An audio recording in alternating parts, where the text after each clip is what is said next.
Am I audible? Somebody respond. Yes, and Sravani. Yes, yes, you are. Okay. ఒక్క 2 minutes చూసి start చేద్దామండి. We will wait for people to join. ఒక 2 minutes. Okay.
Okay. Sunny గారు start చేస్తారండి.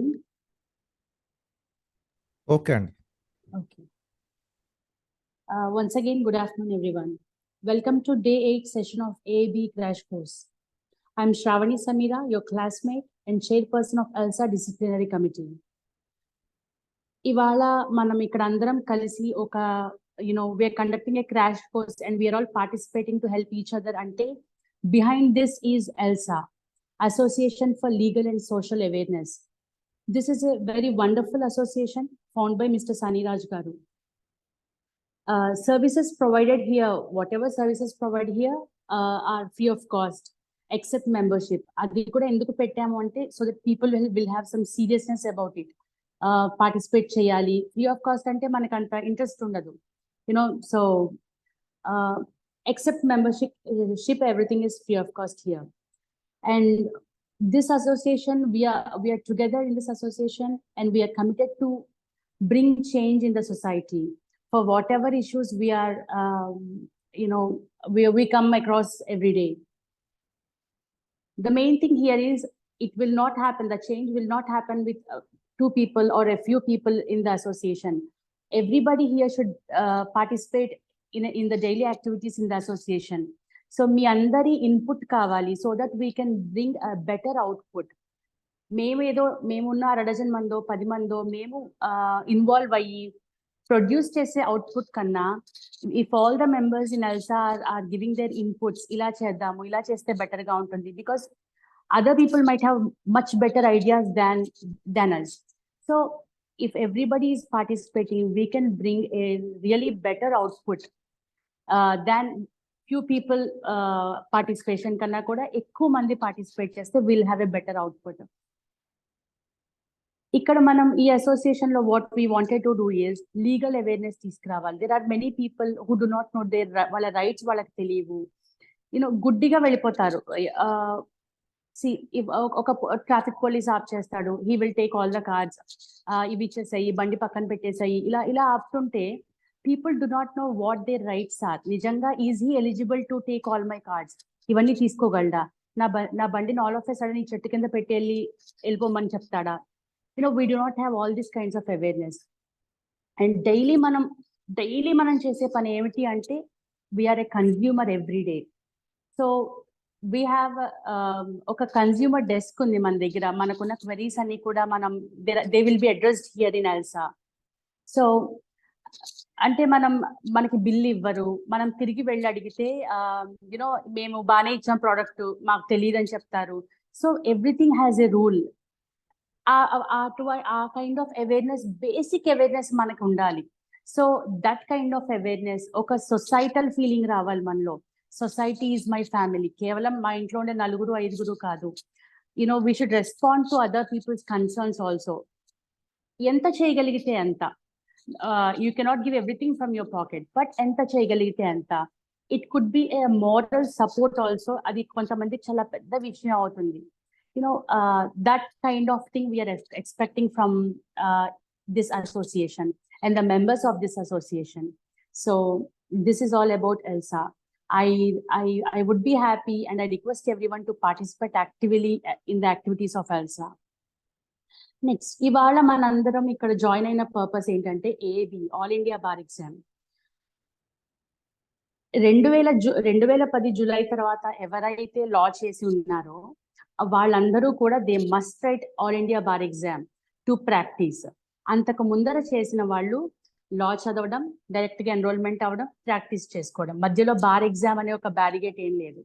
కానీ 2010 July తర్వాత చేసిన వాళ్ళు మాత్రం they should write all India bar exam రాయాలి, పాస్ అవ్వాలి, then only you can take a vakalat. Enrolment అయ్యాక వకాలత్ తీసుకోవచ్చా అంటే no, you're not eligible to take vakalat after enrolment. You can ఒక సీనియర్ దగ్గర జాయిన్ అవ్వచ్చు, you can support him, you can help him out, అంతే తప్పితే ఆర్గ్యుమెంట్స్ చేయటం ఇవన్నీ కూడా కుదరవు. So one should pass ABE exam. So మనం అనుకుంటాము ఆల్ ఇండియా బార్ ఎగ్జామ్ ఇది ఓపెన్ బుక్ సిస్టమ్, ఈజీగా పాస్ అయిపోవచ్చేమో అని అనుకుంటాం, కానీ నో. ఏవైతే ఎందుకంటే పుస్తకం తీసి వెతుక్కుంటూ కూర్చుంటే you are killing time in the exam. ఎందుకంటే మీకు ఉన్న 100 బిట్లకి 180 నిమిషాలు ఉన్నాయి. If you keep on searching, పుస్తకాలు వెతుక్కుంటూ కూర్చుంటే you are killing your time. ఆఖర్లో ఏమవుతుందంటే మనం ఉత్తినే బబ్లింగ్ చేసేస్తాం షీట్ ని, బిట్స్ చేయలేం ప్రాపర్ గా.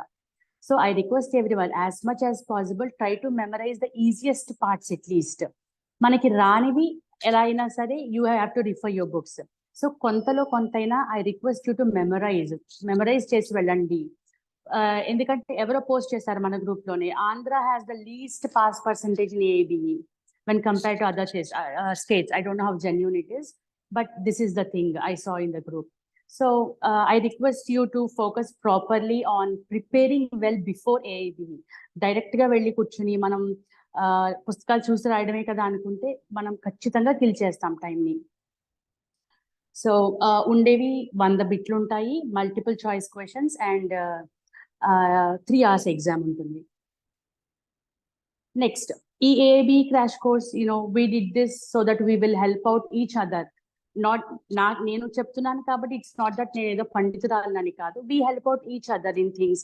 నాకు ఒక టాపిక్ రాకపోవచ్చు, you people can participate voluntarily and tell us నేను ఈ సబ్జెక్ట్ చెప్తాను, I would like to say this topic in this subject. At least ఒక చిన్న టాపిక్ చెప్పగలిగితే యువర్ లైక్ వాలంటరీగా వస్తే ఎవరైనా your like most welcome. Successful గా 7 days గడిచాయి. Today is 8th day of AIBE crash course session. ఇవాళ I would like to explain IPC గురించి చూద్దాం. ఇవాళ ఐపీసీ 1860 గురించి చూద్దాం. So let's start the session. ఏబిఈలో దీనికి గాను 8 క్వశ్చన్స్ వస్తాయి. ఏబిఈ 18 యొక్క సిలబస్ ఇంకా వెబ్సైట్ లో పెట్టలేదు. So as of now we're just following the syllabus of ABE 17. దాని ప్రకారం అయితే 8 మల్టిపుల్ చాయిస్ క్వశ్చన్స్ వస్తాయి. Coming to IPC. ఐపీసీకి మెయిన్ ఆర్కిటెక్ట్ ఎవరు అంటే like we can call him as father of IPC అనొచ్చు. He's Thomas Babington Macaulay, TB Macaulay. IPC అనేది ఒక కోడిఫైడ్ లా, ఒక చిన్న ఇంట్రడక్షన్ చెప్తాను ఐపీసీ గురించి. ఇట్స్ ఎ కోడిఫైడ్ లా, అంటే ఒక ప్రాపర్ కోడ్ ఉంది, ప్రాపర్ ఎనాక్ట్మెంట్ ఉంది ఐపీసీకి. అన్లైక్ టాట్స్ అనేది అన్కోడిఫైడ్ లా, దానికంటూ ఒక యాక్ట్ కానీ ఏమీ లేదు. బట్ ఐపీసీ అనేది ప్రాపర్ గా సెక్షన్స్ ఉన్నాయి, యాక్ట్ ఒక ప్రాపర్ గా ఎనాక్ట్మెంట్ ఉందన్నమాట ఐపీసీకి గాను. Next, what kind of law is IPC? IPC అనేది ఒక సబ్స్టాంటివ్ లా. 2 రకాల చట్టాలు ఉంటాయి, substantive law, procedure law. Substantive లాలో ఏముంటాయి అంటే అఫెన్సెస్, వాటి తాలూకా పనిష్మెంట్స్, డిఫెన్సెస్, జనరల్ ఎక్స్ప్లెనేషన్స్, ఇలాంటివన్నీ కూడా ఉంటాయి అన్నమాట. That is called substantive law.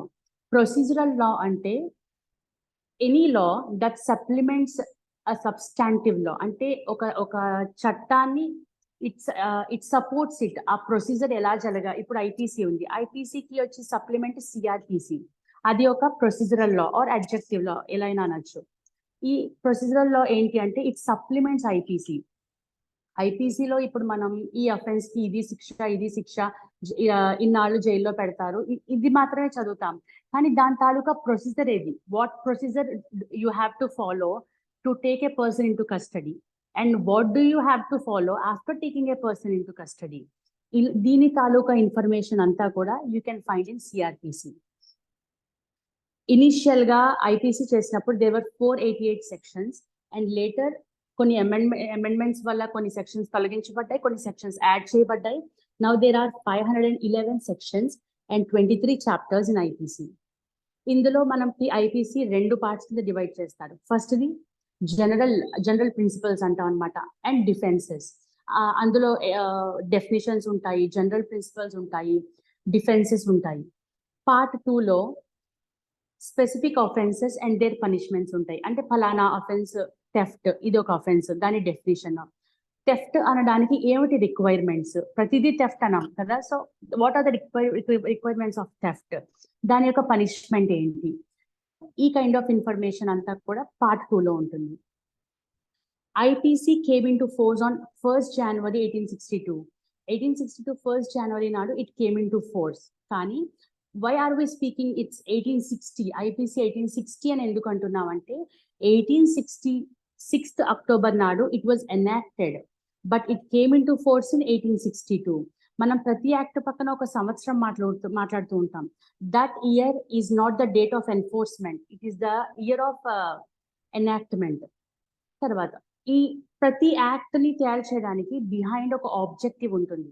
What is the objective? When we go back into history, law of wrongs అని అనేవారు. It's not law of crime, law of wrongs. అందులో torts ఉంటాయి, offenses, crimes ఉంటాయి, అన్ని ఉంటాయి అన్నమాట. సో లేటర్ ఆన్ వీటి రెండిటికి వ్యత్యాసం తెలిసింది. So it was divided properly. Torts అనేవి వేరు, they are civil wrongs. Crimes అనేవి, word is not defined in this act. So offense అనే word is defined in this act. So ఏమిటి క్రైమ్స్ అనేవి, ఏమిటి సివిల్ రాంగ్స్ అంటే టార్ట్స్ అనేవి ఏమిటి అన్నది they are distinguished properly. And then onwards this is called as law of crimes. So ఈ object వచ్చి ఏంటి అంటే మన దేశంలో అందరికీ కూడా ఒక జనరల్ పీనల్ కోడ్, అంటే ఒక యునిక్ పీనల్ కోడ్ ని ప్రొవైడ్ చేయడమే దీని యొక్క ఆబ్జెక్టివ్. ఈ యాక్ట్ ని తయారు చేయడం ఒక ఆబ్జెక్టివ్. ఇందులో మనం కొన్ని వర్డ్స్ వాడుతుంటాం, హీ అని వాడుతూ ఉంటారు ప్రతి సెక్షన్ లోను కూడా. ఇక్కడ హీ అంటే it doesn't mean a male person, it means a person. He అన్నాడు కదా, it applies to male person అనడానికి లేదు. సో హీ అంటే it applies to all the genders equally. Then section 1 చూద్దాం. చాప్టర్ 1 లో 1 to 5 సెక్షన్స్ ఉంటాయి. We will see section 1. Section 1 లో ఒకప్పుడు ఎలా ఉండేదంటే బిఫోర్ 2019కి ముందర this act applies to all of India except Jammu and Kashmir అని. కానీ 2019 జమ్మూ అండ్ కాశ్మీర్ రికగ్నిషన్ యాక్ట్ తర్వాత విత్ ఎఫెక్ట్ ఫ్రమ్ 31/10/19 అప్పటి నుంచి కూడా this act is applicable to Jammu and Kashmir also. So మనం దిస్ ఇస్ సెక్షన్ 1 అప్లికబిలిటీ చెప్తుంది అనమాట, విచ్ పార్ట్స్ ఆఫ్ ఇండియా ఇది అప్లికబుల్ అని. As of now it is applicable to whole of India. Section 2 ఏం చెప్తుంది? ఇఫ్ ఏ పర్సన్, ఇక్కడ మనం citizen, person రెండింటికి వ్యత్యాసం తెలుసుకోవాలి. పర్సన్ అంటే ప్రతి వ్యక్తి, ఇర్రెస్పెక్టివ్ ఆఫ్ సిటిజన్షిప్, ఇండియాలో ఉంటున్న ప్రతి వ్యక్తి. Let him be a citizen of some other country, it's still okay, he's still liable to this section. ఈ సెక్షన్ వరకు చెప్తున్నాను, హీ స్టిల్ లయబుల్ టు, అతనికి ఈ సెక్షన్ అప్లికబుల్ అవుతుంది అనమాట. సిటిజన్ అని మనం ఎక్కడైతే మాట్లాడతామో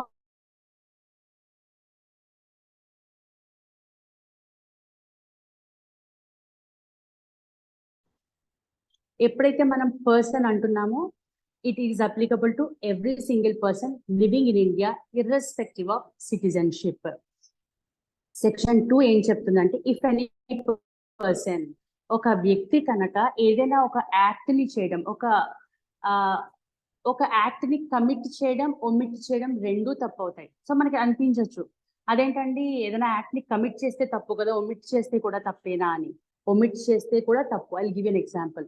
ఇఫ్ ఒక నర్స్ ఉంది, she has to give medication properly to a person, some serious ఇష్యూతో డయాగ్నైజ్ అయ్యాడు అతను, ఆమె టైమ్లీగా పిల్ ఇవ్వకపోతే అతను చచ్చిపోతాడు.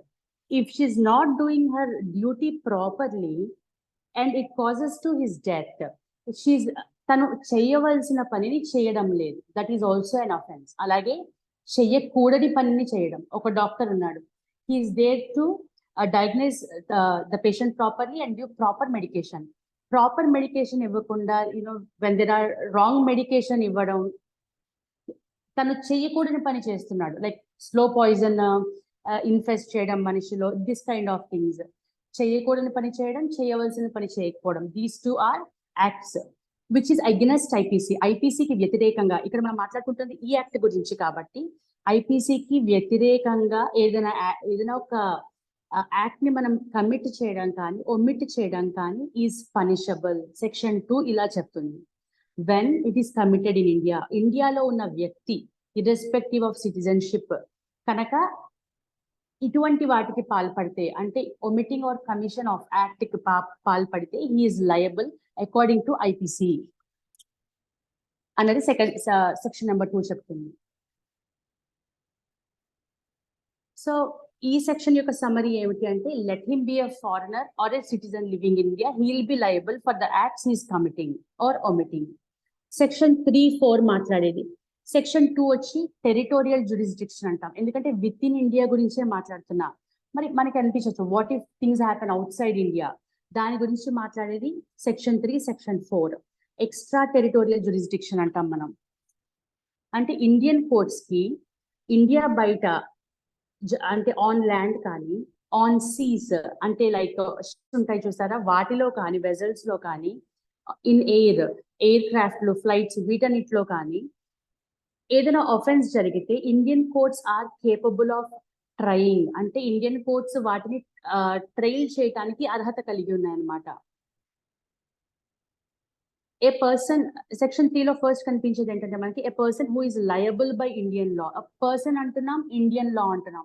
ఫారినర్ కి ఇండియన్ లా అప్లికబుల్ అవుతుందా అంటే ఎస్ అవుతుంది. ఇప్పుడు ఒక ఫారినర్ ఇండియా వచ్చాడు, so when he comes India, let him be a tourist. వచ్చినప్పుడు he is seeking the protection of Indian loss.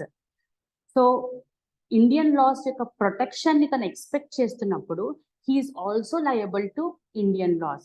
అందువల్ల ఈ సెక్షన్ లో కూడా a person అంటున్నారు, irrespective of citizenship.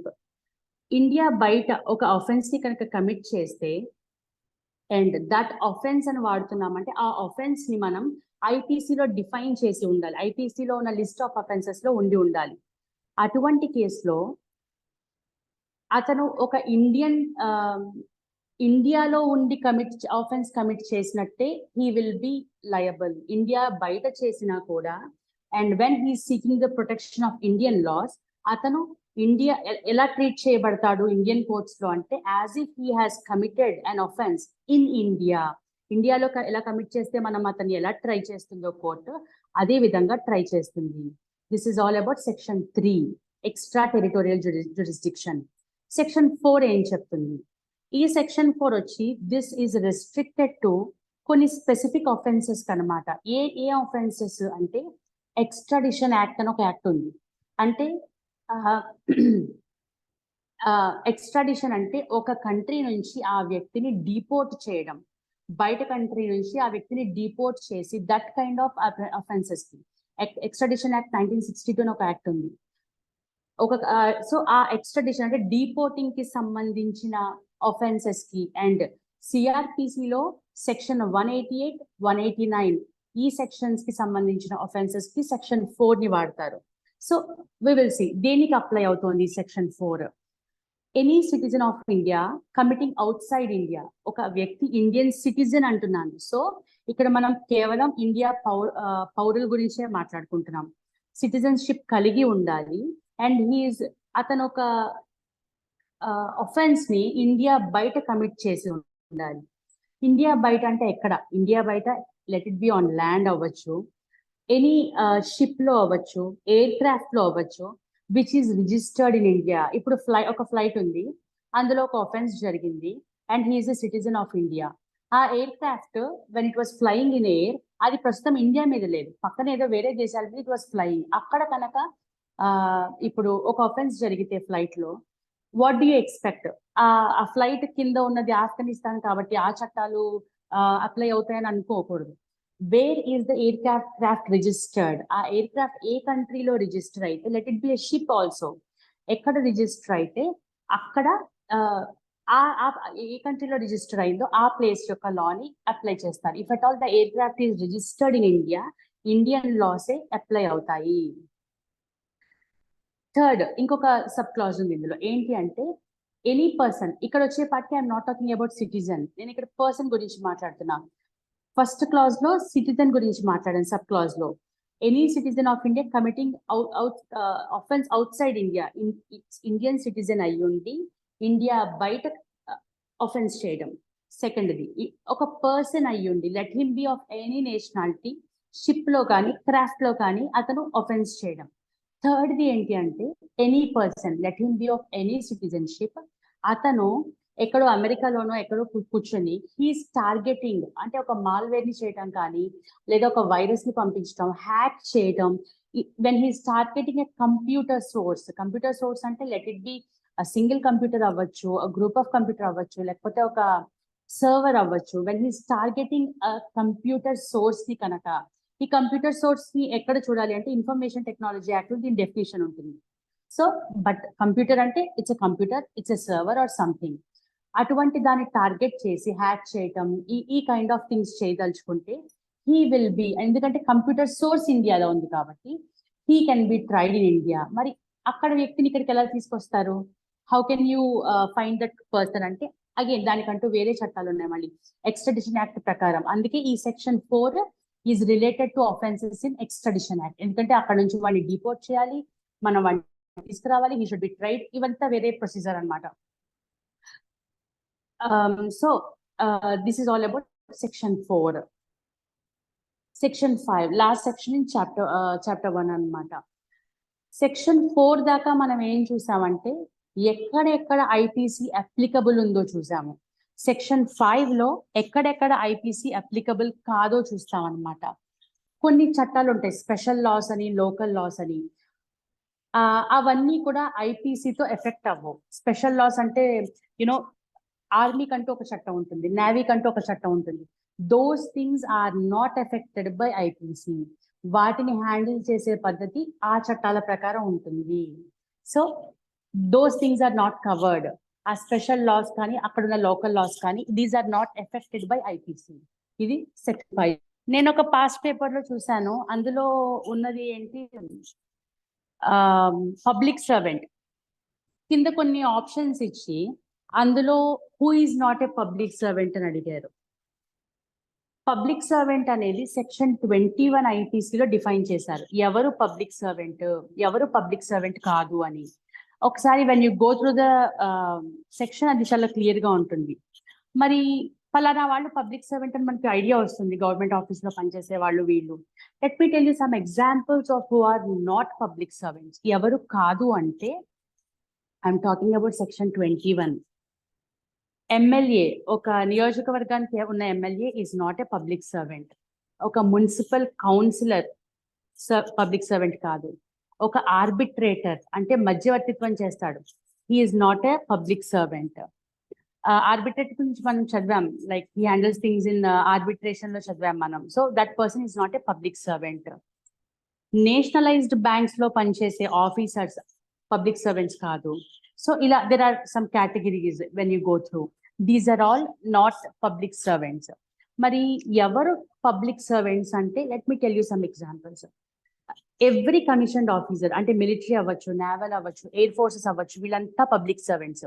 జడ్జిలు అవ్వచ్చు, లేదా అటువంటి హోదాలో ఉన్న వాళ్ళు అవ్వచ్చు. All these people are public servants. Every jury man, member of panchayat అంటే సర్పంచ్లు, వీళ్ళంతా కూడా they are deemed to be public servants అన్నమాట. ఇదొక నేను మల్టిపుల్ చాయిస్ క్వశ్చన్ చూసా ప్రీవియస్ పేపర్ లో. దెన్ సబ్జెక్ట్ లోకి వెళ్లే ముందర వి విల్ సి, ఎందుకంటే లాస్ట్ ఇయర్ పేపర్ లో ఒక బిట్ వచ్చింది, bit number name two essential conditions of penal liability. అంటే పీనల్ లయబిలిటీ వెన్ యూ ఒక పర్సన్ ని వీడు లయబుల్, వీడు అఫెన్స్ చేశాడు అనడానికి ఏమిటి, వాట్ ఆర్ ద రిక్వైర్మెంట్స్ అంటున్నాడు. ఫస్ట్ థింగ్ ఇక్కడ 2 వర్డ్స్ వాడుతున్నారు, intent, motive, wrongful act, rightful act అని మాట్లాడుతున్నారు. సో అసలు ఒకటి అఫెన్స్ కాదా అవునా కాదా అని తెలియడానికి మనకి 2 విషయాలు తెలియాలి. ఇంటెంట్ అంటే ఏంటి, అంటే ఇంటెన్షన్ అంటే ఏమిటి, మోటివ్ అంటే ఏంటి. మోటివ్ ఇంటెన్షన్ వింటుంటే 2 ఒకలాగే ఉంటాయి వర్డ్స్, ఏమిటి తేడా అనిపిస్తుంది, but there is a lot of difference. Intention అనేది నాకు ఆ వ్యక్తిని కొట్టాలనుంది, I want to hurt that person, I want to kill that person, I want to steal something, అది నా ఇంటెన్షన్. ఏదో దొంగతనం చేయడమో ఇంకొకటి చేయడం అన్నది నా ఇంటెన్షన్. కానీ అది చేయడానికి గల కారణం ఒకటి ఉంటుంది, it's in my mental conscious లో ఉంటుంది. అది అవతల వాడి పట్ల నాకున్న ద్వేషం అవ్వచ్చు, రివెంజ్ తీర్చుకోవడం అవ్వచ్చు, అసూయ అవ్వచ్చు, ఏమైనా అవ్వచ్చు. సో మోటివ్ అంటే reason behind your act. Intention అంటే నువ్వు అవతల వ్యక్తికి నువ్వు ఎటువంటి హామ్ చేయాలనుకుంటున్నావు, దట్ ఈస్ ఇంటెన్షన్. ఈ 2 వర్డ్స్ తెలియాలి. సో ఈ ఆప్షన్స్ చూస్తే ఇది సెట్ బిలో వచ్చి 88 క్వశ్చన్ అనమాట. First option guilty body, rightful act. First of all rightful act, guilty body. ఇక్కడ మనం మెంటల్ కాన్షియస్ గురించి మాట్లాడలేదు, మెంటల్ యునో కాన్సెప్ట్ గురించి. So remove that option. C చూద్దాం, guilty mind and wrongful act. Guilty మన intention, motive comprise and offence, guilty mind కాదు. So this is not the thing. Wrongful act అని ఉంది, so పక్కన పెట్టండి, చూద్దాం మళ్ళీ. Going to option D, guilty motive. నా మోటివ్ అంటే నేను వాడి రివెంజో, హేట్రెడో ఏదో ఉంది నాకు అవతల పర్సన్ మీద, దాంతో నేను ఒక రాంగ్ఫుల్ యాక్ట్ చేశాను. సి రాంగ్ఫుల్ యు ఆర్, ఇక్కడ వచ్చేపాటికి we do not talk about wrongs, you talk about public wrongs, crimes, offences గురించి మాట్లాడుతూ ఉంటాం. So let's see about B option, guilty intent. అంటే ఒక చెడు ఇంటెన్షన్ ఉంది నాలో, ఏంటి, to cause death to the other person, లేదా అవతల వాడికి విషం పెట్టాలనో ఏదో ఒక బ్యాడ్ ఇంటెన్షన్ ఉంది నా మనసులో, ఇంక్లూడింగ్ విత్ రాంగ్ మోటివ్. నా మనసులో వాడి మీద మంచి ఉద్దేశం ఏం లేదు, though I want to do harm to him, నాకు వాడి పట్ల ప్రేమ ఏమీ లేదు, I have some revenge on him, అతని పట్ల నాకు రివెంజ్ కానీ హేట్రెడ్, అసలు ఇటువంటి you know these kind of feelings తో కూడిన ఒక బ్యాడ్ ఇంటెన్షన్. ఈ 2 కాన్సెప్ట్స్ కలిపితే it leads to penal liability. So motive మాత్రమే ఉంది అంటే నాకు అవతల వాడి పట్ల హేట్రెడ్ మాత్రమే ఉంది, that is not a sine qua non. Sine qua non అంటే అది ఒక నెసెసరీ కండిషన్ కాదు to become a offence. Motive with guilty intention, ఈ 2 ఉంటే it will be an offence. So ఈ ఇంటెన్షన్ గురించి మాట్లాడడం కాబట్టి I will talk about section 34 గురించి మాట్లాడతాను. సెక్షన్ 34, సెక్షన్ 149, ఈ రెండింటిని పక్కపక్కన పెట్టి చూస్తే దే లుక్ ఎలైక్, కానీ వాటికంటూ చాలా వ్యత్యాసం ఉంది. సెక్షన్ 34 ని మనం జాయింట్ లయబిలిటీ అంటాం, అంటే కామన్ ఇంటెన్షన్. ఇంటెన్షన్ కామన్ గా ఉంది, కామన్ ఇంటెన్షన్ అంటే కొందరు వ్యక్తులు, అంటే ఒకటి కన్నా ఎక్కువ ఉండాలి, వాళ్ళు మోర్ దాన్ 1 ఉండాలి, ఉండి వాళ్ళకి ఒక కామన్ ఇంటెన్షన్ ఉందన్నమాట. అంటే వాళ్ళందరి టార్గెట్ ఒకటే, ఫలానా వ్యక్తికి ఫలానా హామ్ చేద్దాము అన్న వాళ్ళందరికీ ఒక కామన్ ఇంటెన్షన్ తో ఉన్నారు, వాళ్ళ ఎజెండా అదే అనమాట. Then they are jointly liable.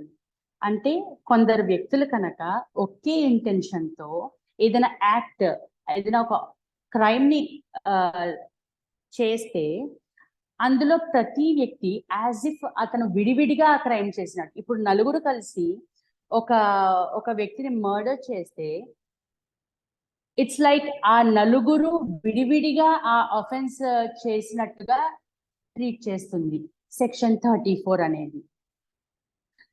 అలాగే we will talk about section 149. దీని డిఫరెన్సెస్ మళ్ళీ చెప్తాను. సెక్షన్ 149 అనేది కామన్ ఆబ్జెక్ట్ కన్స్ట్రక్టివ్ లయబిలిటీ అంటాం. Common object or constructive criminal liability అంటాం సెక్షన్ 149. సో ఈ వీటి యొక్క డిఫరెన్సెస్ చూస్తే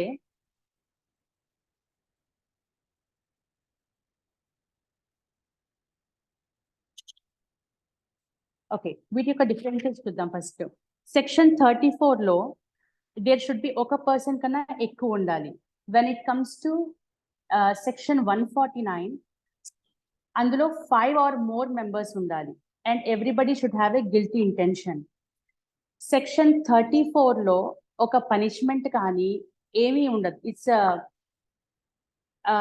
ఈ సెక్షన్ ఈజ్ నాట్, ఇందులో ఒక పనిష్మెంట్ కానీ దీన్ని అప్లై చేయడం కుదరదు. This section can be red with other sections. So but 149 section అలా కాదు. Section 149 it self is an offence. అందులోనే ఆఫెన్స్ ఉంది, అందులోనే పనిష్మెంట్ ఉంది. అండ్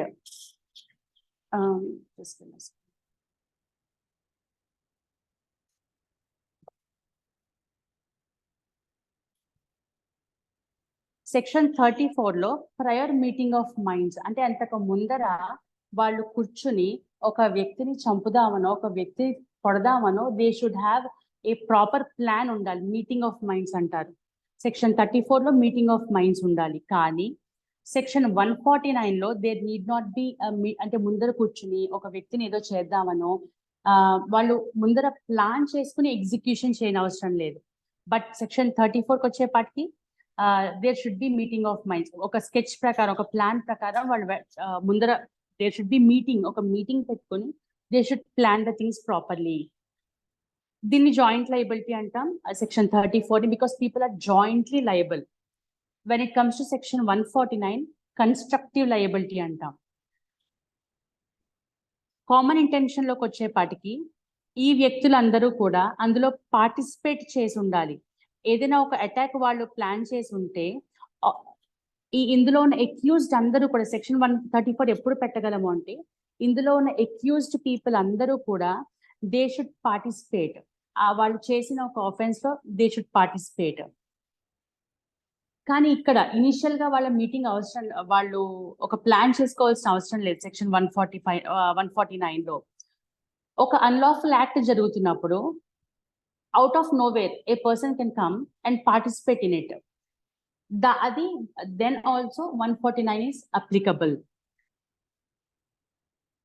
ఇక్కడ కామన్ సెక్షన్ 34 కామన్ ఇంటెన్షన్ లోకి వచ్చేపాటికి ఇక్కడ ఈ సెక్షన్ ఎప్పుడు అప్లై అవుతుంది అంటే when people have common intention. For example 2 people participate చేశారు. ఇద్దరు డాక్టర్స్ ఉన్నారు హాస్పిటల్లో. ఇద్దరికి కూడా ఫలానా పేషెంట్ ని చంపుదాము అనే ఇంటెన్షన్ తో ఇద్దరు ఎవరి డ్యూటీ ఉన్నప్పుడు వాళ్ళు they are giving him slow poison. ఎవరి డ్యూటీ ఉన్నప్పుడు వాళ్ళు they are injecting slow poison. After కొన్ని అటెంప్ట్స్ తర్వాత ఆ మనిషి చచ్చిపోయాడు. సో ఇప్పుడు ఇద్దరు చేస్తున్నారు. ఒక doctor is not in duty and the other doctor is in duty. He injected a short poison and then the person died. ఇప్పుడు బి అనే డాక్టర్ డ్యూటీలో ఉన్నవాడు మాత్రమే లయబులా అంటే కాదు. Because it is a series of things which led to the offence. ముందర వాళ్ళు ప్లాన్ చేసుకున్నారు, ఇద్దరు ఎగ్జిక్యూట్ చేశారు. So both the doctors who injected the poison are liable for the death of the patient. ఇది common object section common intention section 34. ఇప్పుడు దీంట్లో ఈ conditions చూద్దాం. కామన్ ఇంటెన్షన్ అని అన్నప్పుడు ఏమిటా conditions? As I said 2 or more people ఉండాలి. వాళ్ళందరికీ ఒకే కైండ్ ఆఫ్ ఇంటెన్షన్ ఉండాలి to harm the other person. వాళ్ళు ఏదైతే ఆఫెన్స్ చేశారో అదంతా కూడా ఆ ముందర వాళ్ళు మీటింగ్స్ పెట్టుకుని వాళ్ళు ప్లాన్ చేసిన ప్రకారంగానే ఎగ్జిక్యూట్ చేసి ఉండాలి. According to their common intention జరిగి ఉండాలి ఆ ఆఫెన్స్. ఆ ఫైనల్ రిజల్ట్ లో all these people are jointly liable. ఇద్దరు డాక్టర్లు ఈక్వల్ గా తప్పు చేసినట్టే. ఆఖరి పాయిజన్ ఇచ్చిన వాడు వెంటనే పేషెంట్ చనిపోవడం వల్ల వాడు ఎక్కువ క్రైమ్ చేసినట్టే ఏం కాదు. These 2 doctors are equally liable in the offence. ఇది సెక్షన్ 34. దెన్ సెక్షన్ 149 చూద్దాం. ఈ సెక్షన్ 149 ఎప్పుడు అప్లై అవుతుంది అంటే అన్లాఫుల్ అసెంబ్లీ జరిగినప్పుడు సెక్షన్ 141 అన్లాఫుల్ అసెంబ్లీ ఉంటుంది అనమాట ఐపీసీలో. ఈ అన్లాఫుల్ అసెంబ్లీ జరిగినప్పుడు section 149 will be used. this section 149 is read with section 34, common intention. Next topic of vicarious liability. మనం టాట్స్ చదివినప్పుడు వైకేరియస్ లయబిలిటీ గురించి వింటాం. వైకేరియస్ లయబిలిటీ అంటే ఇప్పుడు నా కింద పనిచేసే సర్వెంట్ యొక్క యాక్ట్స్ కి నేను రెస్పాన్సిబులా, అటువంటి రెస్పాన్సిబిలిటీ టాట్స్ లో చూస్తాం. కానీ క్రిమినల్ లాలో వైకేరియస్ లయబిలిటీ ఉందా అంటే ఇండియన్ క్రిమినల్ లాలో, ఇండియన్ పీనల్ కోడ్ ఐపీసీలో కొన్ని సెక్షన్స్ కి వైకేరియస్ లయబిలిటీ వర్తిస్తుంది. It's not like you cannot say complete ga vicarious liability is not applicable to IPC and daniki ledu. It is applicable to some sections. When it comes to English law lo vaste vicarious liability anedi is not applicable in English law. Criminal law lo there is no concept of vicarious liability, but when it comes to Indian law there is a concept of vicarious liability in certain sections. ఇప్పుడు ఒక master ఉన్నాడు, ఒక servant ఉన్నాడు. ఆ master వెళ్ళి servant ని నువ్వు ఒక మర్డర్ చేసేసేయి అని చెప్తే వాడు వెళ్ళి చంపేస్తాడు మాస్టర్ చెప్పినందుకు. So can we say that ఈ సర్వెంట్ మాస్టర్ ఇచ్చిన ఇన్స్ట్రక్షన్స్ తో హత్య చేసిన సర్వెంట్ లయబుల్ కాదు అంటే కుదురుతుందా? No, both of them are liable. ఇటువంటి సెక్షన్స్ లో వైకేరియస్ లయబిలిటీ మాస్టర్ ఇన్స్ట్రక్షన్స్ ఇచ్చాడు చెప్తే మాత్రం సర్వెంట్ చేసేయాలా, he can think of things కదా, so only servant is liable, master liable కాదు అని అనుకోవడానికి లేదు. Both of them are liable because master అనేవాడు ఇతన్ని ఉసిగొలిపి పంపించాడు. So the servant has executed the murder, అందువల్ల both people are liable here. ఇటువంటి కొన్ని సెక్షన్స్ లో వైకేరియస్ లయబిలిటీ వర్తిస్తుంది. Next stages of crime. కొన్ని టాపిక్స్ మనం స్కిప్ చేసాము. స్టేజెస్ ఆఫ్ క్రైమ్ చూద్దాం. ఒక క్రైమ్ జరిగింది, ఆ క్రైమ్ లో ఎటువంటి స్టేజెస్ ఉంటాయి? ఇవి చిన్న చిన్న టాపిక్స్, సో కొంచెం స్పీడ్ గా వెళ్దాం. ఒక క్రైమ్ జరిగినప్పుడు what will be the stages of crime అంటే ఆ స్టేజెస్ లో ఏ స్టేజ్ లో క్రైమ్ ఉంటే ఆఫెన్స్, ఏ స్టేజ్ లో క్రైమ్ ఉంటే ఆఫెన్స్ కాదు. ఫస్ట్ థింగ్ 4 స్టేజెస్ ఉన్నాయి ఈ కమిషన్ ఆఫ్ క్రైమ్ లో. ఫస్ట్ వచ్చి ఇంటెన్షన్. ఇంటెన్షన్ అనేది ఒక సైకలాజికల్ ఫ్యాక్టర్. దీన్ని కోర్టులో ప్రూవ్ చేయడం కూడా ఇట్స్ వెరీ డిఫికల్ట్. అంటే ఒక వ్యక్తి నాకు ఆ పని చేసే ఉద్దేశం లేదు అంటాడు. ఇప్పుడు నేను ఒక నైఫ్ కొనుక్కున్నాను, it might be for my kitchen purpose, నేను దేనికైనా కొనుక్కుని ఉండొచ్చు. ఐ విల్ సే నేను నా కిచెన్ కోసం కొనుక్కున్నాను, మీట్ కటింగ్ కోసం అని చెప్తాను. So you cannot prove one psychological facts ని ప్రూవ్ చేయడం కష్టం. ఈ స్టేజ్ లో this stage the first stage intention ఏదైతే ఉందో అది it is not punishable. It's not punishable అన్నమాట, ఇట్స్ నాట్ అన్ అఫెన్స్. కానీ దీనికి కూడా కొన్ని ఎక్సెప్షన్స్ ఉన్నాయి. అంటే waging war section 124A government కి 121 section 121 waging war against state అంటే స్టేట్ కి వ్యతిరేకంగా పనిచేయాలి, వ్యతిరేకంగా వ్యక్తుల్ని రెచ్చగొట్టాలి అని అనుకోవడం కూడా crime. You do not have to execute it. when you have that intention అది కూడా పనిషబుల్ అన్నమాట. సో ఇలా కొన్ని అఫెన్సెస్ ఉన్నాయి.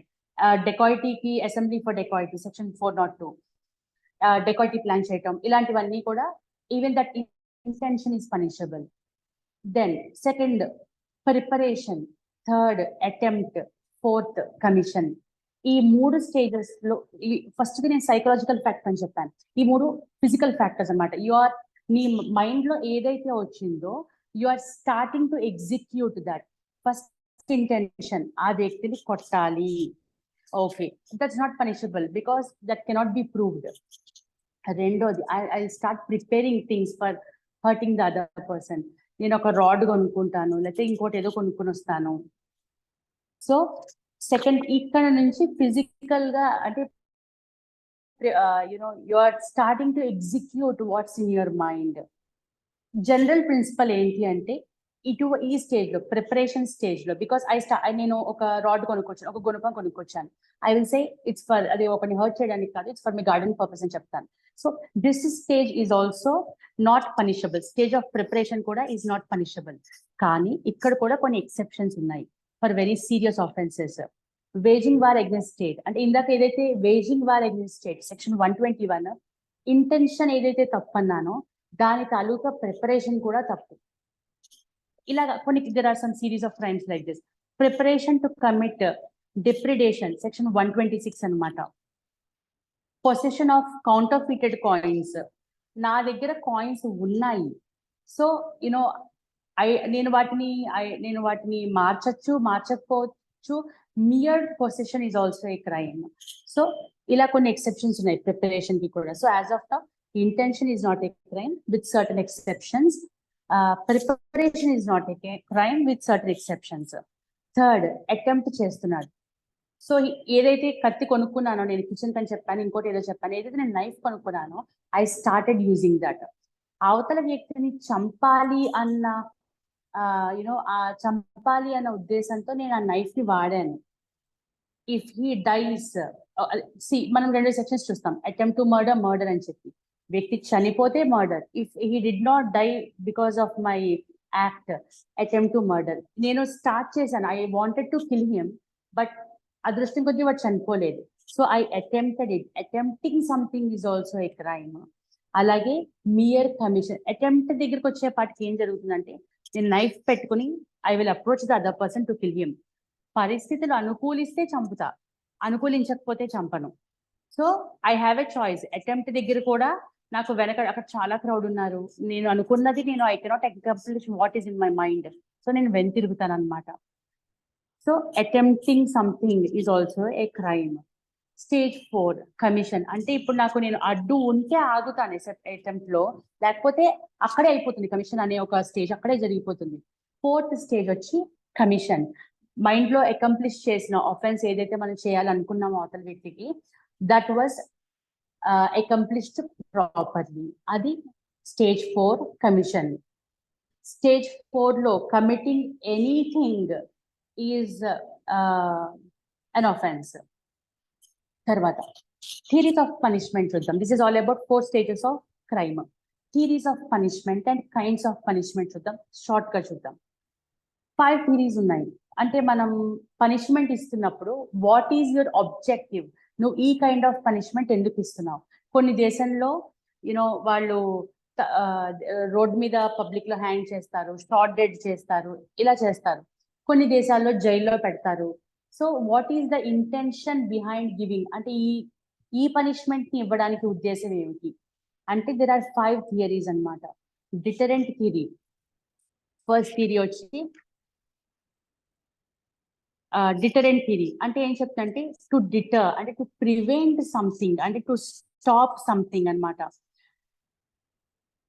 ఇటువంటి పనిష్మెంట్ ఇస్తే ఏమిటి అంటే, వాళ్ళు ఇచ్చిన పనిష్మెంట్ ని చూస్తే other people will not want to commit that offense again. That kind of treatment is called as deterrent theory. వాళ్ళు ఈ deterrent to stop something అంటే, ఇప్పుడు ఒకడు కమిటెడ్ అన్ ఆఫెన్స్, వాడికి ఇచ్చిన పనిష్మెంట్ ని చూసి మిగతా వాళ్ళెవరికి కూడా వాళ్ళెవరు ముందుకు రారు to do crime due to these kind of punishments. దాన్ని we call it as deterrent theory. Preventive theory అంటే ఒక వ్యక్తిని క్రైమ్ చెయ్యనివ్వకుండా ఆపడం. ఫస్ట్ డిటరెంట్ లో ఏం చూసాం, ఒక వ్యక్తికి ఇచ్చే పనిష్మెంట్ చూసి వేరే వాళ్ళు they do not want to do it again. Preventive theory అంటే ఒక వ్యక్తిని క్రైమ్ చేయకుండా, ఆఫెన్స్ చేయకుండా ఆపడాన్ని ప్రివెంటివ్ థియరీ అంటారు. అంటే ఆ వ్యక్తిని తీసుకెళ్లి జైల్లో పెట్టచ్చు. ఇలాంటివన్నీ కూడా ఫర్ టెంపరీ పీరియడ్ అవ్వచ్చు, పర్మనెంట్ గా అవ్వచ్చు. ఒక వ్యక్తిని మనం రిస్ట్రిక్ట్ చేస్తున్నాం with in the 4 walls so that he will not commit the crime. దీని ప్రివెంటివ్ థియరీ అంటారు. రెట్రిబ్యూటివ్ థియరీ అంటే ఏమిటి, కన్నుకి కన్ను. అంటే వాడు నా చేయి తీసేశాడు, నేను వాడు చేయి తీసేస్తాను. వాడు నా కన్నుపోటు చేశాడు, నేను వాడు కన్నుపోటు చేస్తాను. ఇటువంటి థియరీ అంటే రివెంజ్ఫుల్ గా ఉంటుంది ఈ థియరీ. అంటే ఇక్కడ నేను ఒక క్రైమ్ చేశాను, అది ఆల్రెడీ తప్పు, దాన్ని బ్యాలెన్స్ చేస్తూ అవతల వాడు క్రైమ్ చేసేస్తాడు. సో అవతల వాడు నాకు ఏదో హామ్ చేస్తాడు, వెనకాల నుంచి వీడు బావమరిది వస్తాడు, ఇంకేమైనా మా బావగారిని ఏదో చేస్తాడు, వీడు వాడి ఇంట్లో వాడిని ఎవరిని ఏదో చేసేస్తాడు. సో దీనికి అంతంటూ ఏది ఉండదు అనమాట ఈ రెట్రిబ్యూటివ్ థియరీలో. So this is not supported by many people. Then reformative theory. Reforming అంటే ఈ ఎవరైతే ఈ క్రిమినల్స్ ఉన్నారో వాళ్ళలో మార్పుని తీసుకురావడం. బికాస్ వాట్ దే బిలీవ్, ఈ థియరీ ప్రకారం వాట్ దే బిలీవ్ ఈస్ పుట్టుకతోనే ఎవరు దే నాట్ ఎవరు కూడా చెడ్డవాళ్ళు కాదు, పుట్టుకతోనే వీడు దొంగ కాదు, పరిస్థితుల వల్ల వీడు దొంగ అయ్యాడు. So this person should be kept in custody. వాడిలో మార్పు తీసుకురావాలి తప్పితే we should not punish him అన్నట్టుగా ఉంటుంది. బట్ ఇఫ్ ఎట్ ఆల్ ఇలా చేసుకుంటూ పోతే everybody wants to live in jail, ఎందుకంటే అక్కడ ఫ్రీ ఆఫ్ కాస్ట్ అన్ని దొరికేస్తాయి. So this theory also has so much of criticism. Then compensatory theory, compensation ఇవ్వడం అనమాట. ఇప్పుడు ఫర్ ఎగ్జాంపుల్ ఒక అక్యూజ్డ్ ఉన్నాడు, అతని ప్రాపర్టీలో కొంత వాటాని లైక్ మేజర్ కేర్ ని విక్టిమ్ కి ఇవ్వడం. ఒక వ్యక్తి ఏ అనేవాడు బిని మర్డర్ చేశాడు, బి చచ్చిపోయాడు. ఏని పనిష్ చేయడమే కాదు, ఏ యొక్క ప్రాపర్టీ, బికాస్ బి చనిపోవడం వల్ల there are so many victims ఉన్నారు అతని వెనక, అతని కుటుంబం, పిల్లలు చాలా మంది ఉన్నారు. సో ఈ ఏ తాలూకా ప్రాపర్టీలో కొంత షేర్ ని they will give to the victims, ఆ చనిపోయిన వాడి ఫ్యామిలీ ఫర్ దర్ లైవ్లీహుడ్ ఇవ్వడం. దీన్ని కాంపెన్సేటరీ థియరీ అంటారు అనమాట. So these are the 5 theories of punishment. Kinds of punishment చూద్దాం. వాట్ ఆర్ ఎన్ని టైప్స్ ఉన్నాయి kinds of punishment? There are 5 types ఉన్నాయి అనమాట. 5 టైప్స్ ఆఫ్ పనిష్మెంట్స్ ఉన్నాయి మనం. ఫస్ట్ వచ్చి death penalty, capital punishment. Capital punishment అంటే యావజ్జీవ కారాగార శిక్ష అని వింటాం మనం. ఉరి శిక్ష. క్యాపిటల్ పనిష్మెంట్ ఈజ్ ఉరి శిక్ష, అంటే వ్యక్తిని హ్యాంగ్ హిమ్ టు డెత్. ఈ punishment is the first type of punishment. This is the biggest punishment awarded. ఇంతకు మించి శిక్ష వేయడం కుదరదు అనమాట. This is the biggest punishment awarded for an offence. ఇది మన ఐపీసీలో section 53 deals with all these kinds of punishments. ఎటువంటి ఆఫెన్సెస్ కి క్యాపిటల్ పనిష్మెంట్ వస్తుంది, డెత్ పెనాల్టీ వస్తుంది అంటే section 121 waging war against state, fabricating false evidence, fabricating false evidence because of which a person suffers to death. అంటే మనం ఒక falls evidence ని create చేయడం, due to that the other person will be A victim and he dice due to it. అటువంటి offences section 195A వీటన్నిటికీ కూడా death పెనాల్టీని award చేస్తారు. Dacoity with murder, డెకాయిటీతో పాటు మర్డర్ చేయడం అనమాట. ఇలా ఒక 14 అఫెన్సెస్ ఉన్నాయి ఫర్ విచ్ డెత్ పెనాల్టీ ఇస్తారు. దెన్ ఈ డెత్ పెనాల్టీ తాలూకా కొన్ని మన ఇందులో ప్రీవియస్ పేపర్ లో there are some questions asking us for case laws అడుగుతున్నారు అనమాట. సో ఈ డెత్ పెనాల్టీకి గాను మనకి ఉన్న కేస్ లాస్ ఏంటి అంటే Jaganmohan Singh versus state of UP. Death penalty is constitutionally valid. అంటే ఈ కేసు ఏం మాట్లాడింది అంటే death penalty is constitutionally valid అని మాట్లాడింది. Jaganmohan Singh versus state of UP. Next kind of punishment వచ్చి imprisonment for life. Imprisonment for life. Third kind వచ్చి imprisonment which is of రెండు రకాల ఇంప్రిజన్మెంట్స్ ఉంటాయి. సెకండ్ది యావజ్జీవ కారాగార శిక్ష which is for 14 years. Third వచ్చి ఇంప్రిజన్మెంట్ అంటే వాడిని he will be put in jail of 2 kinds. అతనికి 2 రకాలు ఉంటుంది అందులో, రిగరస్ ఉంటుంది, సింపుల్ ఉంటుంది. రిగరస్ ఇంప్రిజన్మెంట్ అంటే he will be put to strict difficulties in the jail, అతనితో చాకరీ చేయించడం. సింపుల్ ఇంప్రిజన్మెంట్ అంటే he will be just restricted in the 4 walls. అతని లిబర్టీని మాత్రమే తీసుకుంటారు తప్పితే he will not be put to under strict conditions, అంటే విపరీతమైన చాకరీ చేయడం ఇలాంటివి ఏమి ఉండవు అనమాట. Just restricted within the walls అంతే. That is simple imprisonment. Rigorous imprisonment అంటే he will be put under strict గా ఉంటుంది, like he has to work a lot. We will see in movies రాళ్ళు కొట్టడం, these kind of things, difficult works ఉంటాయి. But మనం sub jail visit కి వెళ్ళాం మనలో కొంతమంది, మనకి జైలర్ గారు చెప్పింది ఏంటంటే ఇంకా ఆ టైప్ ఆఫ్ థింగ్స్ అయితే చేయించట్లేదు. But these people who are skilled, they do there, వాళ్ళు ఏ స్కిల్లో వాళ్ళకి ప్రావీణ్యం ఉందో దే డూ దేర్ వర్క్స్ అని చెప్తున్నారు అనమాట. Then forfeiture of property. ఇందాక మనం చదివాం కదా, యునో ఒక కాంపెన్సేటరీ థియరీ. ఎవరైతే క్రైమ్ చేస్తారో that person's property will be forfeited. అతని ప్రాపర్టీని స్వాధీనం చేసుకుంటుంది గవర్నమెంట్. కానీ this is repealed. Forfeiture of property అనే ఒక సెక్షన్ ఈజ్ రిపీల్డ్. తర్వాత ఫైన్ వేస్తారు. When we see the punishments, different offences యొక్క పనిష్మెంట్స్ కనుక మనం చూస్తే ఆఫెన్స్ తో పాటు ఫైన్ కూడా వేస్తారు. అలాంగ్ విత్ దిస్ ఒక 500 రూపాయలు ఫైన్ అని ఇలా వేస్తూ ఉంటారు. These are the 5 kinds of punishment. ఇంకొకటి ఉంది పీనల్ సర్విట్యూడ్ అని చెప్పి. పీనల్ సర్విట్యూడ్ అనేది దట్ వాజ్ రిపీల్డ్. అంటే వ్యక్తి చాకరీ చేయిస్తారు. అంటే ఇప్పుడు అది బ్రిటిష్ కాలంలో చేసేవారు పీనల్ సర్విట్యూడ్. ఈ క్రిమినల్స్ అందరినీ కూడా తీసుకెళ్ళడం, ఒక చోట బండలు కొట్టించడం, డిఫికల్ట్ వర్క్స్ అన్నమాట. వాళ్ళు చేయలేకపోతే వాళ్ళని హెరాస్ చేయడం, ఇలా వ్యక్తి చాకరీ చేయించేవారు. So that is penal servitude. And after independence that is repealed. These are all the kinds of punishment,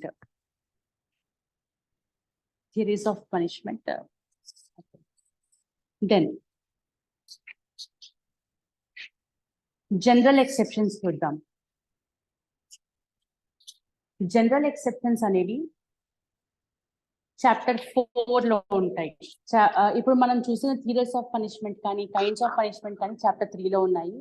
chapter 4 లో జనరల్ ఎక్సెప్షన్స్ సెక్షన్ 76 నుంచి సెక్షన్ 106 దాకా ఉన్నాయి. ఈ జనరల్ ఎక్సెప్షన్స్ ఏమిటి అంటే ఇవి చాలా, దిస్ పార్ట్ చాప్టర్ 4 అన్నది చాలా ఇంపార్టెంట్. బికాస్ జరిగిన ఏ ఆఫెన్స్ అయినా కూడా that should be dwelt under the guidance of these exceptions. అంటే కొంచెం ఇప్పుడు ఒక వ్యక్తిని మర్డర్ చేశాడు. What is his mental condition? అసలు వాడి వయసు ఎంత? వాడు పసిపిల్లాడు, వాడికి ఏం తెలియదు, ఏదో సినిమా సీరియల్ చూశాడు, ఒక కత్తి పట్టుకుని వెళ్ళి ఇంట్లో వాడిని పొడి చేశాడు. So what is his age? లేదా వాడి మెంటల్ కండిషన్ ఏంటి? వాడు like is he mentally fit to do the crime కాదా? ఇలా దేర్ ఆర్ సమ్ ఉన్నాయి. కొన్ని ఎక్సెప్షన్స్ ఉన్నాయన్నమాట. అంటే ఒక క్రైమ్ జరిగాక ఆ క్రైమ్ ని ప్రతి జడ్జి కూడా ఈ జనరల్ ఎక్సెప్షన్స్ కోణంలోంచి చూడాలి. అంటే as if he has not done the crime intentionally. ఈ జనరల్ ఎక్సెప్షన్స్ లో ఏదైనా ఉండి వాడు చేయవలసి వచ్చిందా? అంటే is he not mentally fit? Is he lunatic? వాడికి ఏమైనా కొంచెం పిచ్చి ఉందా? అందువల్ల వాడికి కాన్సిక్వెన్సెస్ తెలియవు. దీంతో పొడిస్తే వాడు చచ్చిపోతాడని తెలియదు, దాని తర్వాత వచ్చే లీగల్ కాన్సిక్వెన్సెస్ తెలియవు. సో ఇలా ప్రతి క్రిమినల్ కేసుని కూడా జనరల్ ఎక్సెప్షన్స్ దృష్టిలో చూస్తారు జడ్జెస్. యాజ్ ఇఫ్ లేదు, రైట్ టు ప్రైవేట్ డిఫెన్స్, ఎవరో వచ్చి ఇతన్ని చంపబోయారు, ఎక్స్ అనేవాడిని ఎవరో వచ్చి చంపబోయాడు. సో ఎటువంటి పరిస్థితిలో ఒకవేళ అతను తను గార్డ్ చేసుకోవడానికి అవతల వాడికి హామ్ చేశాడా? ఇటువంటి ఫ్యాక్టర్స్ అన్ని కూడా చూస్తారనమాట. These are all general exceptions అంటున్నాం మనం. అంటే కెన్ దిస్ బి ఎగ్జెంప్టెడ్? ఈ క్రైమ్ ని మనం ఈ గ్రౌండ్స్ లో ఎగ్జెంప్ట్ చేయగలమా అని ఆలోచిస్తారు. ఇప్పుడు ఈ జనరల్ ఎక్సెప్షన్స్ అనే చాప్టర్ ని మనం ఐపీసీలో చూస్తున్నాం. కానీ ఎవ్రీ సింగిల్ క్రిమినల్ లా కానీ local laws, special laws, criminal laws వేరే ఏమైనా ఉంటే ప్రతి చట్టానికి కూడా ఈ జనరల్ ఎక్సెప్షన్స్ అనేవి వర్తిస్తాయి. అంటే ప్రతిదీ కూడా they have to look through, ఈ జనరల్ ఎక్సెప్షన్ ఏమైనా వర్తిస్తుందా, దీని వల్ల ఈ ఇన్కెపాసిటీ వల్ల ఏమైనా చేశాడా అన్నది చూసుకోవాలన్నమాట. సో ఫస్ట్ ఈ జనరల్ ఎక్సెప్షన్స్ లో ఒక 7 జనరల్ ప్రిన్సిపల్స్ ఉన్నాయి. వాటిలో all these general exceptions will be covered. First the mistake of fact. అంటే ఏదైనా ఒక ఫ్యాక్ట్ తెలియకపోవడం. ఇక్కడ 2 ఉంటాయి mistakes: mistake of fact, mistake of law. Mistake of లా అంటే నాకు ఈ చట్టం తెలియదు, అందువల్ల నేను ఒకరిని చంపేస్తే నాకు ఇటువంటి లీగల్ కాన్సిక్వెన్సెస్ ఉంటాయని నాకు తెలియదు, అందువల్ల ఆ వ్యక్తిని నేను చంపేశాను అంటే ఒప్పుకుంటారా? ఒప్పుకోరు. సో ప్రతి ఇండియా లో ఉన్న ప్రతి వ్యక్తికి ఇండియా చట్టాల గురించి ఒక అవేర్నెస్ ఉండాలి, ఖచ్చితంగా ఉండాలి. అబ్బాయి నాకు ఈ చట్టం తెలియదండి, అవి నాకు రెండో పెళ్లి చేసుకోకూడదని తెలియదు, మొదటి భార్య బతికుండగా అందుకే నేను చేసేసుకున్నాను అంటే ఒప్పుకుంటుందా చట్టం? ఒప్పుకోదు. So you should be aware of law. నాకు చట్టం తెలియకపోవడం వల్ల నేను చేశాను అన్నది ఇట్స్ నాట్ అన్ ఎక్స్క్యూజ్. కానీ కొన్ని ఫ్యాక్ట్స్ తెలియకపోవడం వల్ల mistake of fact is an exception, is excusable. నాకు ఈ ఫలానా ఫ్యాక్ట్ తెలియదు అందువల్ల నేను వేరే పెళ్లి చేసుకున్నాను. ఫర్ ఎగ్జాంపుల్, ఒక పర్సన్ ఉన్నాడు, he is a married person. Wife ఎక్కడికో వెళ్ళింది, ఒక యాక్సిడెంట్ జరిగింది, ఆ వెహికల్ కి సమ్ వెహికల్ యాక్సిడెంట్ జరిగింది. He waited for so many years, wife body కనిపించలేదు, ఏమీ కనిపించలేదు. హీ వాస్ థింకింగ్ ఆమె చనిపోయింది అనుకుంటున్నాడు. He waited for several years. తర్వాత సెకండ్ మ్యారేజ్ చేసుకున్నాడు. Then the first wife returns. ఇది క్రైమ్ అవుతుందా? No, because he is not aware of the fact that she is alive. అక్కడ ఏదో జరిగింది యాక్సిడెంట్, అందులో నా భార్య కూడా పోయింది. అక్కడ జరిగిన ఫైర్ యాక్సిడెంట్ నా భార్య బాడీ కూడా దొరకలేదు నాకు. This was his intention. So భార్య బతికి ఉందన్న ఫ్యాక్ట్ ని తెలియకుండా చేసినాడు.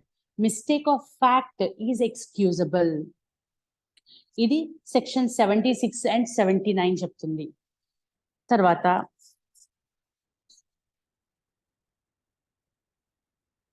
ఇప్పుడు ఈ జనరల్ ఎక్సెప్షన్స్ ని మనం రెండు కింద డివైడ్ చేయొచ్చు. ఫస్ట్ వచ్చి ఎక్స్క్యూజబుల్, అంటే ఏవైతే కొన్ని ఆఫెన్సెస్ ఉన్నాయో ఆ అఫెన్స్ ని ఎక్స్క్యూజ్ చేయడం కుదురుతుంది.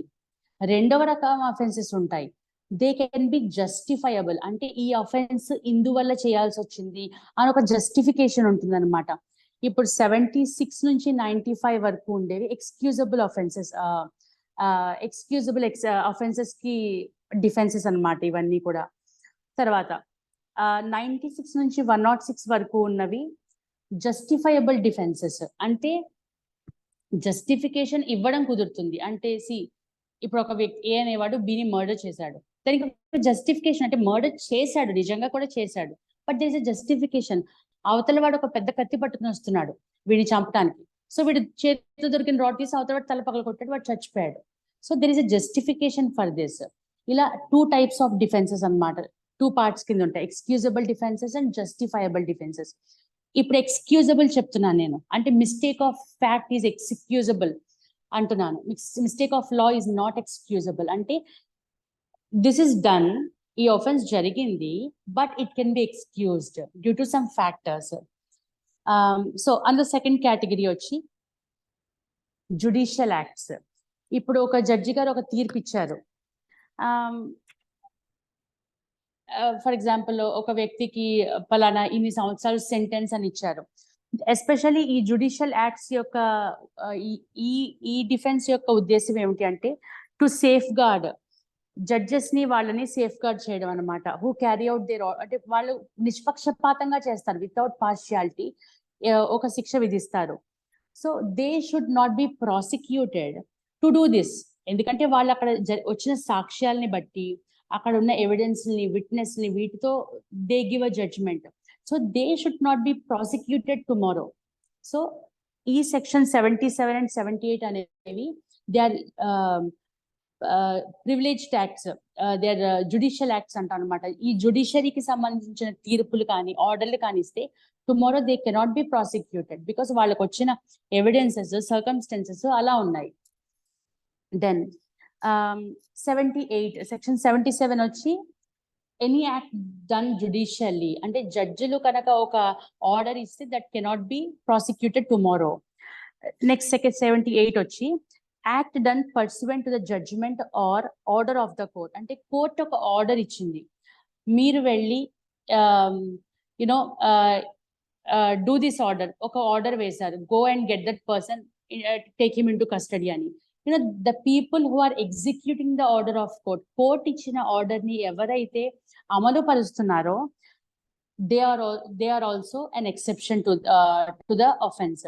ఇప్పుడు ఒక కోర్ట్ ఒక ఆర్డర్ ఇచ్చింది, గో గెట్ దట్ పర్సన్ అని చెప్పి, వాడు రావట్లేదు. These police people have to use some force, కొంత ఫోర్స్ వాడాల్సి వస్తుంది అక్కడ. సో దీస్ పోలీస్, వీళ్ళు they cannot be held liable. వీళ్ళు నన్ను గట్టిగా నన్ను లాగారు, they forced me to come to the police station అని కానీ కోర్ట్ అని కానీ ఇలా కోర్ట్ ఇచ్చిన ఆర్డర్ ని ఎగ్జిక్యూట్ చేయడం ఈజ్ అన్ ఎక్సెప్షన్. అది it's not an offence. Again ఇది కూడా ఒక ఎక్స్క్యూజే, so it's an excusable defence. తర్వాత యాక్సిడెంటల్ యాక్ట్స్, పొరపాటున జరిగినవి, అంటే మియర్ ప్లానింగ్ తో ఇనిషియల్ గా ప్లానింగ్ చేసి అటువంటి యాక్ట్స్ కాదు. ఏదైనా పొరపాటున జరుగుతాయి. ఫర్ ఎగ్జాంపుల్, నేను ఒక అడ్రస్ కార్డ్ పట్టుకుని తిరుగుతున్నాను. I do not know the address. ఎవరింట్లోకో వెళ్ళాను నేను, థింకింగ్ దాట్ ఈ అడ్రస్ నా చేతిలో ఉన్న అడ్రస్ అని పొరపాటున వెళ్ళాను. They cannot hold me liable for trespassing in to their compound, because నేను ఏదో వెతుక్కుంటున్నాను, నాకు తెలియలేదు, నేను పొరపాటున వాళ్ళ కాంపౌండ్ లోకి నేను ఎంటర్ అయ్యాను. So I will not be liable. It's an accidental act, పొరపాటున తెలియక చేసింది. Under section 80. Then absence of criminal intent, section 81 నుంచి 86 వరకు. ఇప్పుడు ఒక తండ్రి ఉన్నాడు, చాలా పేదరికంలో ఉన్నాడు, వాళ్ళ బేబీ ఏడుస్తుంది పాల కోసం ఆర్ ఫుడ్ కోసం. సో నెమ్మదిగా ఒక బేకరీకి వెళ్ళాడు. హీ స్టోల్ అ బ్రెడ్, ఒక బ్రెడ్ ప్యాకెట్ స్టీల్ చేశాడు. వాడి ఉద్దేశం చాలా పర్ఫెక్ట్ గా ఉంది, ఎందుకంటే పిల్ల ఆకలి తీర్చాలి అన్నది ఇట్స్ ఎ గుడ్ ఇంటెన్షన్. కానీ వాడు చేసిన act is a wrongful act. So necessity and compulsion, section 81 deals with necessity and compulsion అన్నమాట. Any act likely to cause harm but done without criminal intent and to prevent other harm. ఇప్పుడు ఒక వ్యక్తి ఒక చోట నించున్నాడు, నేను చూస్తున్నాను, వెనకాల ఒక పెద్ద పాము ఉంది.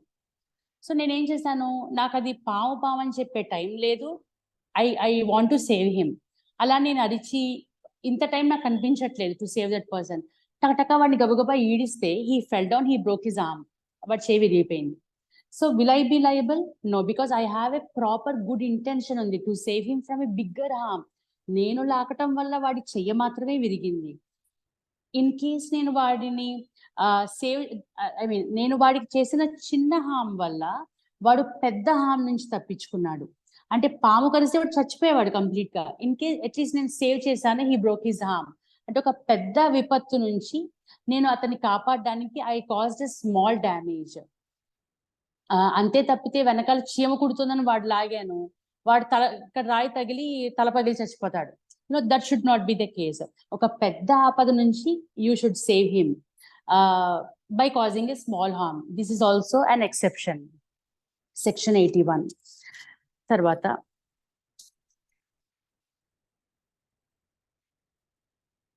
Acts done with or without consent, section 87 to 91. అవతలి వాడి కన్సెంట్ తో మనకి 81 చెప్పాను కదా, సెక్షన్ 82 చూద్దాం. ఇన్కెపాసిటీ ఆఫ్ పీపుల్, సెక్షన్ 82 ఏం చెప్తుంది అంటే, ఒక చైల్డ్ ఉన్నాడు, ఒక child, he is incapable of thinking properly, he is incapable of doing things properly. So అటువంటి minor child, he will be exempted if at all he committed a crime. ఇందాక చెప్పాను, 7 years లోపు పిల్లాడు, వాడికి ఏమీ తెలియదు, వాడికి మెచ్యూరిటీ ఉన్నది ఏమీ ఉండదు. he will be obviously exempted. ఎక్కడో చూసాడు, అదేదో ఫ్యాన్సీగా ఉంది వాడికి, సో ఆ కత్తి తీసుకుని సినిమాలో ఎవరో చేశారని వీడియో చేయడానికి ట్రై చేశాడు. సో అందువల్ల ఒక వ్యక్తి చనిపోయాడు. అటువంటి కేసులో children under 7 years of age are exempted from anything they do. వాళ్ళు ఎటువంటి శిక్షకి అర్హులు కారన్నమాట. సెక్షన్ 83, 7 years కింద మనం మాట్లాడుకున్నాం. సో 7 years అబవ్ ఏమిటి, 7 years పైన అండ్ 12 years వరకు, అండర్ 12 years, 12 లోపు 7 పైన, వీళ్ళ పరిస్థితి ఏమిటి? వీళ్ళు ఏదైనా ఒక ఆఫెన్స్ కమిట్ చేస్తే ఎలాగా, like will he be liable? They are also children, 7 to 12 అంటే వాళ్ళకి కూడా తెలియని age. Will he be liable అంటే, they will be liable if they have enough maturity to understand what they are doing. మరి ప్రతి advocate కూడా అబ్బాయి నా క్లయింట్ 8 సంవత్సరాలు, వీడికి మెచ్యూరిటీ లేదంటాడు. So then how can we judge that child అంటే at the discretion of court. కొన్ని ర్యాండమ్ క్వశ్చన్స్ అడగడం ఇటువంటి ఇలా జడ్జ్ తెలుసుకుంటారనమాట. హీ విల్ నో ఈ పిల్లాడికి మెచ్యూరిటీ ఉంది, వాడు ఇంటెన్షనల్ గా తన తండ్రి రోజు తాగొచ్చి తల్లిని కొడుతున్నాడు, అందుకని తండ్రిని చంపేద్దాం, సో అక్కడతో ఆ ప్రాబ్లం తీరిపోతున్నాడు, వీడు ఇంటెన్షనల్ గా చేశాడు ఈ పిల్లాడు అని కనుక ఒక కన్క్లూజన్కి వచ్చిస్తే then that child will be liable. Because వాడికి ఆ మెచ్యూరిటీ ఉంది, వాడు ఏం చేస్తున్నాడు, చేయటం వల్ల ఏం జరుగుతుంది, అది తప్ప ఒప్ప ఇవన్నీ తెలుసుకోగలిగే సమర్థత ఆ వయసు పిల్లాడికి ఉంటే then he will be liable. తర్వాత ఈ ఇన్కెపాసిటీలోనే నెక్స్ట్ కేటగిరీ చిల్డ్రన్ చూసేసాం కదా. Next people of unsound mind అంటే ఎవరికైనా సరైన మానసిక స్థితి లేని వాళ్ళు, సెక్షన్ 84 కవర్ చేస్తుంది. ఇన్సేన్ పీపుల్ అంటాం, ఎవరికైనా మానసిక స్థితి సరిగ్గా లేకపోతే, ఒకటి వాళ్ళు పిచ్చివాళ్ళు అవ్వచ్చు, రెండు వాళ్ళు లునటిక్ పీపుల్ అవ్వచ్చు, ఇడియట్స్ అవ్వచ్చు. ఇడియట్స్ అంటే ఎలా వస్తుందంటే హీ డజంట్ నో, ఈ కత్తితో పడిస్తే అవతలవాడు చచ్చిపోతాడని తెలుసు, కానీ అదేమి పెద్ద అతను పెద్ద విషయం అనుకోడు, వాడు అవతల వాడిని హామ్ చేస్తున్నామని కానీ దీనివల్ల మంచి చెడు విచక్షణ ఇది తప్పని కానీ ఒప్పని కానీ వాడికి తెలియదు. ఇడియోటిక్ పీపుల్ అంటాం. దెన్ లునటిక్ పీపుల్, లూనార్ అంటే మూన్, లునటిక్ పీపుల్ అంటే చంద్రకళలను అనుసరించి మనం వింటాం పిచ్చివాళ్ళు అమావాస్యకి పోవడానికి ఎక్కువ ఎఫెక్టివ్ గా ఉంటారని చెప్పి. సో లునటిక్ పీపుల్ అంటే వాళ్ళు చంద్రకళలను అనుసరించి their mind will not work properly.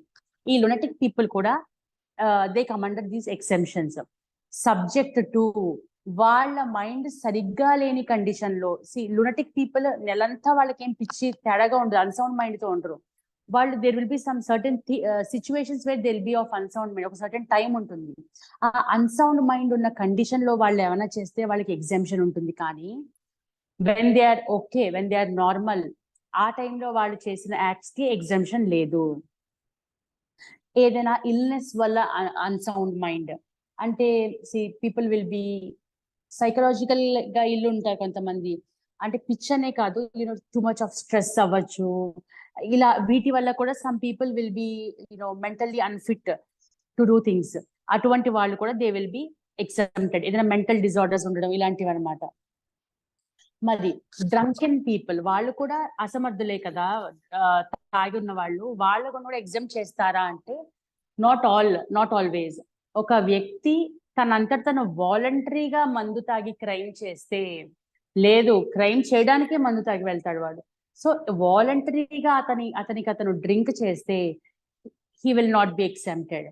అదే హీ డజంట్ నో, వాడు ఏదో ఒక పార్టీకి వెళ్తాడు, వాడు ఒక డ్రింక్ అనుకుంటాడు, సమ్ పీపుల్ ఫోర్సబుల్ గా కానీ లేదా అతనికి తెలియకుండా అతనికి అతను ఇంటాక్సికేట్ చేస్తే ఆ వ్యక్తిని, he will not be like. అటువంటి ఇన్ఫ్లుయెన్స్ లో వాడు ఏమైనా క్రైమ్ చేస్తే he will not be liable.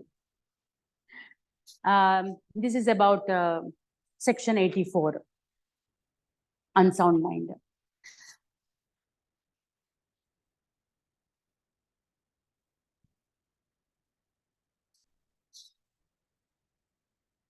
తర్వాత consent, good will and compulsion. Acts done with or without consent అని చెప్పాను కదా, సెక్షన్ 87 to 91 అండ్ 92 to 95. ఏదైనా ఒక వ్యక్తి తను కన్సెంట్ ఇచ్చాడు, ఫర్ ఎగ్జాంపుల్ పీపుల్ ఇప్పుడు ఫర్ ఎగ్జాంపుల్ యాస్బెస్టాస్ ఫ్యాక్టరీస్ లో వాటిలో పనిచేసే వాటికి, ఈ గ్లాస్ ఫ్యాక్టరీస్ లో పనిచేసే వాటికి, they know that they will be prone to cancers in future. అక్కడ పనిచేసిన 5 ఏళ్లకో 10 ఏళ్లకో వాళ్ళకి చాలా రోగాలు వచ్చేస్తాయని వాళ్ళకి తెలుసు. నోయింగ్ దట్ వాళ్ళు కన్సెంట్ ఇచ్చి వెళ్తారు, అంటే నాకు ఐ నో ఇక్కడ పనిచేయడం వల్ల నాకు ఈ రోగాలు వస్తాయని నాకు తెలుసు, స్టిల్ పరిస్థితుల రీత్యా he will be working there. అలా that person knows the consequences. Okay ఇది జరిగినా నాకు పర్వాలేదు, నేను వర్క్ చేస్తాను, let anything be the consequence అని వెళ్తారు కొంతమంది కన్సెంట్ తో. ఒక ఎగ్జాంపుల్ చెప్పంటే రియాలిటీ షోస్ ఉంటాయి, రియాలిటీ షోస్ లో ఆ రియాలిటీ షోస్ లో వెళ్ళే పార్టిసిపెంట్స్ కి సిగ్నేచర్ తీసుకుంటారు. బికాస్ అక్కడ వాళ్ళు కొంచెం రిస్కీగా ఉన్నవి, మౌంటైనీరింగ్ చేస్తారు, స్కై డైవింగ్ చేస్తారు, ఇలాంటివి చేస్తారు రియాలిటీ షోస్ లో. So they will give consent. నేను పలానా రెమ్యూనరేషన్ తీసుకుని ఈ డబ్బులకి ఈ పనికి వచ్చాను, ఐ నో ద కాన్సిక్వెన్సెస్. ఇక్కడ ఎటువంటి హామ్ నాకు జరిగినా కూడా వీళ్ళకి బాధ్యత లేదు, ఐఎమ్ సోలీ రెస్పాన్సిబుల్ అని ఎవరైతే ఒక కన్సెంట్ ఇస్తారో ఆ కన్సెంట్ పుచ్చుకున్నవాడు ఈజ్ అన్ ఎక్సెప్షన్. ఎందుకంటే వాడికి బాధ్యత లేదు, అన్ని తెలిసి వీళ్ళు వెళ్తున్నారు, చేస్తున్నారు ఫర్ సమ్ ఏదో ఒక రీజన్ వల్ల. సో అలా కన్సెంట్ పుచ్చుకున్నవాడు is not liable, is an exemption అన్నమాట. అది సెక్షన్ 87 to 91 అండ్ 92 to 94. తర్వాత కాజింగ్ స్లైట్ హార్మ్, పెట్టి కేసులు ఉంటాయి. బావమరుదులు కొట్టుకుంటారు ఏదో పెళ్లిలో, వాడికి ఏదో చిన్నగా తలగాయం అవుతుంది. ప్రతిదానికి కూడా these things happen out of emotional outrage. అలా క్షణికావేశంలో చిన్న చిన్న పొరపాట్లు జరుగుతాయి. ఆ చిన్న చిన్న పొరపాట్లని కూడా ఎక్సెప్షన్, పెట్టి కేసెస్ అంటాం, ట్రిఫల్స్, సెక్షన్ 95. అవి సో లేదు, రేపన్న రోజు వాళ్ళు దిల్ బి ఓకే, ఆ పెళ్లిలో ఏదో మాట వచ్చి కొట్టుకుంటారు, అంత మాత్రాన చిన్న 2 కుట్లు పడేపాటికి వాడిని తీసుకెళ్లి జైల్లో పెట్టేస్తారా అంటే నో. అవన్నీ ట్రిఫల్స్ అంటారు, ట్రివియల్ కేసెస్ అన్నమాట, ట్రివియల్ యాక్ట్స్. తర్వాత section 96 to 106, right to private defence. ఇందాక మనం మాట్లాడుకున్నాం జస్టిఫైయబుల్ యాక్ట్స్ అంటే ఆ వ్యక్తి ఆ ఆఫెన్స్ ని చేశాడు కానీ ఇట్ కెన్ బి జస్టిఫైడ్, అతను కొంత అవసరం మేరకు చేశాడు, ఆ పరిస్థితిలో అతను కాపాడుకోవడానికి చేశాడు, లేదా అతని భార్యను, అతని చుట్టాన్ని, అతని నమ్ముకున్న వాళ్ళని కాపాడడానికి చేశాడు. Right to private defence section 96 నుంచి 106 వరకు. రైట్ టు ప్రైవేట్ డిఫెన్స్ ఏం చెప్తుంది అంటే ఒక వ్యక్తి తనని తాను కాపాడుకోవడంలో అవతలి వాడికి హామ్ చేస్తే, ఇఫ్ ఎట్ ఆల్ అవతలి వ్యక్తి నుంచి వీడికి హామ్ ఉండాలి, అటువంటి కేసులో harming the other person is an exception, is an exemption. ఇప్పుడు ఒక వ్యక్తి నన్ను ఏదో చిన్న అప్పడాల కర్ర పట్టుకుని నా మీద దాడి చేయడానికి వస్తున్నాడు. అప్పడాల కర్ర వల్ల నాకు జరిగే డ్యామేజ్ చాలా చిన్నది, నేనేం చేస్తాను, వాడు నాకు ఏదో చేసేస్తున్నాడు, నేను కొట్టడానికి వచ్చేస్తున్నాడు, తలకి 2 కుట్లు పడిపోతాయని చెప్పి పక్కనున్న కత్తి తీసి వాడిని పొడిచేసి చంపేశా.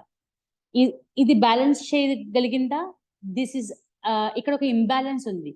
వాడు నాకు చేసే హామ్ చిన్నదైనప్పుడు I should harm him to the same extent. నేను కూడా అటువంటి ఒక చిన్న ఆబ్జెక్ట్ ని తీసుకుని I should protect myself. అంతే తప్పితే వాడు నాకు చిన్న హార్మ్ కాజ్ చేస్తున్నాడు కదా అని చెప్పి నేను వాడిని చంపేయడం అన్నది ఇట్ ఇంబ్యాలెన్స్ ఉంది అక్కడ. There should be a balance to defend yourself. అవతల వ్యక్తి నుంచి నీకు వచ్చే హార్మ్ ని బట్టి you should react in private defence. Then ఈ రైట్ టు ప్రైవేట్ డిఫెన్స్ కి కొన్ని లిమిటేషన్స్ ఉన్నాయి. అంటే అస్తమానం ప్రతివాడిని చంపేసి ఇంకేముంది, వాడు నన్ను ఏదో చేసేద్దాం అనుకున్నాడు, సో నన్ను కాపాడేసుకోవాలనుకున్నాను అని చెప్తాం. So what are the limitations? మా ఇంటి పక్కనే ఎస్ఐ గారు ఉన్నారు, ఆయన డ్యూటీలో లేరు, మా పక్క ఫ్లాట్ అనమాట, నా కిటికీ ఓపెన్ చేస్తే I can speak to him. లేదా నాకు ఏదైనా ఒక అథారిటీస్ ఉన్నాయి, వాళ్ళు నాకు ప్రాపర్ గా సెక్యూరిటీ ఉంది కింద, I have access to other people, proper authorities to protect my self. అంటే నాకు అంత టైం ఉంది. ఫస్ట్ ఆఫ్ ఆల్ వాడు 2 అడుగుల దూరంలో ఉంటే నేను కాపాడుకోలేను, I should react against him, కానీ ఐ హ్యావ్ టైమ్. అలా టైం ఉన్నప్పుడు, అథారిటీస్ తో యాక్సెస్ ఉన్నప్పుడు you can call for help. అటువంటి టైంలో when you have sufficient time you do not have to react. ఇవన్నీ కూడా వెన్ యు ఆర్ గోయింగ్, కోర్టులో ఒక వ్యక్తి అక్యూజ్ అయిన వాడు చెప్తున్నాడు నన్ను కాపాడుకోవడానికి చేశానంటే వాళ్ళు ఏం గుడ్డిగా అయ్యో ఆర్పిడి ఇంకేముంది వదిలేసేయని చెప్పరు. People will consider all these things. అవతల దాడి చేసేవాడు ఎక్కడున్నాడు, నువ్వెక్కడున్నావు, నీకు యాక్సెస్ ఉంది అవతలతో, యూ కెన్ కాల్, ఎవరికైనా కాల్ చేయొచ్చు హెల్ప్ కి. లేదా పక్క గదిలోనే ఉంటారు, మగవాళ్ళు నిద్రపోతుంటారు, you can wake them up. అలా you have access to support, to have support from other people. అటువంటివి ఉన్నప్పుడు కూడా నువ్వు ఆర్పిడి చేశాను, అవతల వాడిని చంపేశానంటే కుదరదు. నెంబర్ 2, యాజ్ ఐ సెడ్ ఇందాక, నాకు జరిగే హార్మ్ యొక్క ఇంటెన్సిటీని బట్టి నేను రియాక్ట్ అవ్వాలి. చిన్న గుండె సూదితో అవతల వాడు వస్తే నేను పెద్ద కత్తితో వెళ్ళకూడదు. Intensity should be balanced. వాడు నాకు ఎంత హామ్ చేయదలుచుకున్నాడో దాన్ని బట్టి ఐ షుడ్, నా ప్రాణం ఏం పోదు కదా వాడు గుండు సూత్తోనో ఇంకో దాంతో దాడి చేస్తే, ఐ షుడ్ యాక్ట్ అకార్డింగ్లీ. తర్వాత థర్డ్ లిమిటేషన్ ఏంటంటే, వాడు గుండు సూది పట్టుకుని వచ్చినంత మాత్రం నేను ఆర్పిడి అప్లై చేసేస్తానా, ఏమైనా అయిపోతుందా? ఒక కత్తి పట్టుకొస్తున్నాడు, వాడు ఎందుకు పట్టుకొస్తున్నాడో, you should have a threat from that person. అటువంటి వాడి నుంచి వాడు నేను భయభ్రాంతులకు గురి చేసి ఉండాలి, లేదా నీకు థ్రెట్ ఉంది, నీకు క్లియర్ ఇన్ఫర్మేషన్ ఉంది అవతల వాడిని చంపడానికే వస్తున్నాడు, అందుకే డోర్ బదులు కొట్టి లోపలికి వచ్చాడు అని. అటువంటి యునో వెన్ యూ హ్యావ్ అవతల వాడు నిన్ను ఆ సిచ్యువేషన్ లో పెట్టాలి, వాడు ఎందుకో కత్తి పట్టుకొస్తున్నాడు, so that will not be a reason. వాడు మామూలుగా కత్తి పట్టుకుని రావచ్చు, లేదా ఏదో సేల్స్ బాయ్ అవ్వచ్చు, knifes అమ్మచ్చు, that's not the situation. అవతల వాడి నుంచి నీకు ఆ థ్రెట్ ఉంది, whether he want to kill that person or whether he want to cause a grievous hurt, లేదా అతని మన రిలేటివ్స్ కి, నన్ను నమ్ముకున్న వాళ్ళకి, నా ప్రాపర్టీకి, కేవలం ఫిజికల్ గా మనిషికే కాదు నా ప్రాపర్టీకి కూడా ఏదైనా డ్యామేజ్ చేయదలుచుకుంటున్నాడు అంటే, then only I can apply RPD. ఎవరో వచ్చారు, గుమ్మం బయట ఉన్న కారు అద్దాలు పగలు కొట్టేస్తున్నారు, that is also my property, I have the right. ఎవరో వచ్చారు, మా ఇంట్లో మా రిలేటివ్ ఒక ఆయన ఉన్నారు, ఆయన మీద దాడి చేస్తున్నారు, నా మీద కాదు కదా అని నేను కూర్చోను కదా, వీ విల్ యాక్ట్ సాటి మనిషిగా, we will try to protect the other person. So ఇలాంటి cases. And right to private defence అన్నది సెల్ఫ్ కే కాదు, మన రిలేటివ్ అవ్వచ్చు, నా ఫ్రెండ్ అవ్వచ్చు, ఎవరైనా, నా ప్రాపర్టీ అవ్వచ్చు, ఏమైనా అవ్వచ్చు.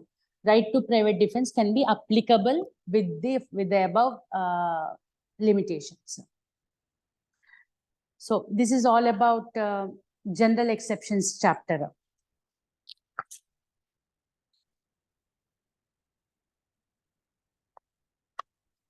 ఇక్కడతో ఈ session we will stop this session. అది గంట పైన అయింది.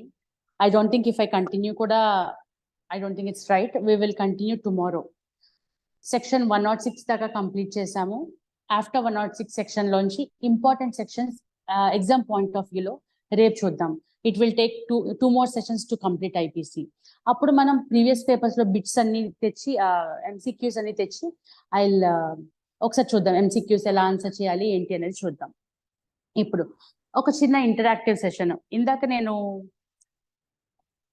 ఆర్పిడి గురించి చెప్పాను కదా, దాని తాలూకా క్వశ్చన్ అడుగుతున్నాను. ఇది ప్రీవియస్ పేపర్ లో ఉంది, ప్లీజ్ సంబడి ఆన్సర్ చేయండి. Provisions of right to private defence is given between A sections లో ఉన్నాయి రైట్ టు ప్రైవేట్ డిఫెన్స్ అని 4 ఆప్షన్స్ ఇచ్చారు. 74 to 84, 107 to 120, 96 to 106, 141 to 160. ఈ 4 ఆప్షన్స్ లో 96 to 106. పర్ఫెక్ట్. అండ్ ఇంకొకటి same RPD general exceptions question అడుగుతున్నాను. The consent is not a valid consent under section 90. Section 90 ప్రకారం ఇప్పుడు నేను చెప్పబోయే ఆప్షన్స్ వ్యాలిడ్ కన్సెంట్ కాదు. వ్యాలిడ్ కన్సెంటా అని అడగట్లేదు, కన్సెంట్ కాదు అంటున్నాం. ఆప్షన్స్ చూడండి. First option, if given under fear of injury or misconception of fact, అంటే నాకు ఫ్యాక్ట్స్ సరిగ్గా తెలియకపోవడం వల్ల అవతల వాడు నన్ను హామ్ చేస్తాడేమోనన్న భయంతో నేను ఓకే చెప్పేశాను, ఫస్ట్ ఆప్షన్. రెండోది, ఒక వ్యక్తి, వాడు పిచ్చివాడు, వాడు కన్సెంట్ ఇచ్చాడు. నెంబర్ 3, ఒక చైల్డ్, 12 ఏళ్ళు లోపు ఉంది ఆ చైల్డ్కి వయసు, వీళ్ళ ముగ్గురు అర్హులా కాదా? క్వశ్చన్ మళ్ళీ చదువుతాను, ఆప్షన్స్ అర్థమయ్యాయి కదా. The consent, first option. ఇంకెవరైనా చెప్తారా? అంటే సెకండ్ ఆప్షన్, పిచ్చి వాళ్ళు ఇచ్చిన కన్సెంట్ ని యాక్సెప్ట్ చేయొచ్చా? All the above. All the above. Yes, all the above. ఎందుకంటే మనం కొంచెం ఎగ్జామ్ హడావిడిలో ఏం చేస్తామంటే, ఆ నాట్ మనని కన్ఫ్యూజ్ చేయడానికి ఇస్తారు అటువంటి ఆప్షన్స్. ఆ నాట్ ఇలాంటివి మనం మిస్ అవుతాం. ఇక్కడ అన్ని ఆప్షన్స్ ఉన్నాయి కాబట్టి సరిపోయింది. కొన్ని ఆప్షన్స్ కన్ఫ్యూజింగ్ గా ఇస్తారనమాట. ఏ ఆప్షన్ చూసినా కరెక్ట్ గానే అనిపిస్తుంది మనకి. సో అలాంటి చోట క్వశ్చన్ 1-2 సార్లు కేర్ఫుల్ గా చూసుకుని ఆన్సర్ చేయాలి. సో ఇందులో ఉన్న ఆప్షన్స్ ఏంటి? ఎవరిచ్చిన కన్సెంట్ వ్యాలిడ్ కాదు? Unsound mind people, child below 12 years, and fear of threat, fear of injury or misconception of fact. ఈ 3 సందర్భాలలో ఒక వ్యక్తి ఇచ్చిన కన్సెంట్ వ్యాలిడ్ కాదు. అండ్ ఇంకొక క్వశ్చన్ అడుగుతాను చూడండి. అన్ని ఆప్షన్స్ ఒకలాగే ఉంటాయి ఇక్కడ. Under section 82 and 83 of IPC, ఇది కూడా ఎక్సెప్షన్స్ నుంచే క్వశ్చన్. 8 క్వశ్చన్లో 3 క్వశ్చన్లు ఎక్సెప్షన్స్ గురించే ఉన్నాయి. An offense is punishable if it is done by a child. ఒక చైల్డ్ ఒక ఆఫెన్స్ చేస్తే పనిషబుల్ అట. ఎటువంటి సందర్భాల్లో అంటున్నాడు? First option, of below 7 years of age. 7 years కన్నా తక్కువ ఉంటే పనిషబులా అని అడుగుతున్నాడు. Number 2, of above 7 years of age but below 12 years having attained sufficient maturity. 7 plus 12 minus ఉన్నాడు, మెచ్యూరిటీ ఉంది. Third option, of above 7 years of age but below 10 years having attained sufficient maturity. 7 plus 10 minus ఉన్నాడు, maturity కూడా ఉంది. Option D, of above 7 years of age but below 12 years not having attained sufficient maturity. 7 plus 12 minus ఉన్నాడు కానీ maturity లేదు. Second option repeat చేస్తున్నాను చూడండి. Question repeat చేస్తా. an offense is punishable if it is done by a child. Second option, of above 7 years of age but below 12 years of age. 7 plus 12 minus ఉన్నాడు, having attained sufficient maturity. వాడికి maturity కూడా ఉంది.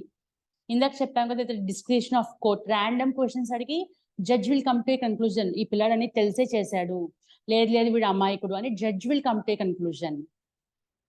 So 4 multiple choice questions ఉన్నాయి regarding RPD. So ఈ section ఎంత ఇంపార్టెంటో చూడండి. Try to focus on this section. And 4 past పేపర్లు 5 పాస్ట్ పేపర్లు సాల్వ్ చేస్తే మనకు అన్ని వచ్చేసాయి అనుకోవద్దు. I have seen a couple of past papers where there is no repetition in the question. So you try to memorize as much as possible. In case memorize చేయలేకపోతున్నాం, ఎన్ని యాక్ట్లని memorise చేస్తాం? సెమ్కి 5 సబ్జెక్టులు చదివిన వాళ్ళం, ఇప్పుడు 18 పుస్తకాలు, బోల్డ్ యాక్ట్లు, you can't memorise. At least try to know what is in the contents. ఈ క్వశ్చన్ ని బట్టి నేను ఎక్కడికి వెళ్ళాలి అని నాకు అర్థం అవ్వాలి. అట్లీస్ట్ అంతవరకైనా అవగాహన తెచ్చుకుంటే it will be helpful to you in the examination. Tomorrow we will continue. Thank you. Thank you very much. నేను ఏంటి వీలున్నంత వరకు బాగా చెప్పాలని, ప్రెజెంట్ చేయాలని చూశాను, కరెక్ట్ చెప్పాలని చూశాను. ఏమైనా అక్కడ ఇక్కడ చిన్న చిన్న మిస్టేక్స్ వస్తే ప్లీజ్ డోంట్ మైండ్, కావాలని చేసింది కాబట్టి బాగా చెప్పాలని ట్రై చేశాను. So will continue tomorrow. Thank you అండి శ్రావణి గారు, రియలీ ఎక్సలెంట్ సెషన్. నిజంగా ఐపీసీలో పద్మజ మేడం క్లాసెస్ విన్నాక అసలు అలా ఇంకెవరు చెప్పలేరేమో అనుకున్నాం. Really close up. అండ్ అన్ని టాపిక్స్, అన్ని కాన్సెప్ట్స్ చాలా క్లియర్గా చెప్తారు. అండ్ ఆల్మోస్ట్ ఒక 6 month సెమిస్టర్ సబ్జెక్ట్ ఎంతవరకు మేమైతే ప్రిపేర్ అయ్యామో మొత్తం అంతా మీరు ఆల్మోస్ట్ కవర్ చేసేసారు. అండ్ దెన్ ఇక్కడ వరకు ఇంతవరకు కవర్ చేసినంత వరకు. And then next session tomorrow మిగతా టాపిక్స్ కూడా మీరు ఏ ఫ్లోలో ఫాలో అవుతున్నారో ఇంకా అలాగే కంటిన్యూ అవుతామండి. ఇఫ్ యూ వాంట్, మీకు ఎన్ని సెషన్స్ కావాలితే అన్ని సెషన్స్ విల్ కంటిన్యూ. ఇదే ఫ్లోలో మీరు కంటిన్యూ అవ్వచ్చు. అండ్ ప్రీవియస్ పేపర్స్ కూడా మనం చెక్ చేద్దాంలేండి, మీరు ఎప్పుడంటే అప్పుడు. అండ్ పార్టిసిపెంట్స్ అందరు కూడా వన్స్ అగైన్ మళ్ళీ రివిజన్ అయితే అందరికి అయింది అనుకుంటున్నాం. And hope they make use of this session. Okay, thank you all. చాలా పేషెన్స్ గా విన్నందుకు thank you very much. Close చేద్దామండి సెషన్. ఓకే అండి. And one more thing, with your permission, ఈ recorded video if it is okay to share చేద్దాం. It's okay to share. Okay, it's fine. కానీ నేను పొరపాటు చెప్పుంటే కొంచెం ఎడిట్ చేయండి ప్లీజ్. ఓకే అండి, సరే చెక్ చేస్తాను. లైక్ ప్రాసెసింగ్ టైం పట్టేస్తుందండి కొంచెం. అవును, చాలా చాలా పడుతుంది. అంటే తప్పులు చెప్పుంటే మిగతా లేదులేండి, అంతగా లేదు. జస్ట్ సెక్షన్ నంబర్లు కానీ ఫ్లోలో కొంచెం అది అవి చూసే వల్ల కొంచెం అర్థం చేసుకోవాలి. అదే అదే. ఓకే అండి, రేపు కలుద్దాం 2:30 PM. Thank you so much. Yeah, by by. Bye.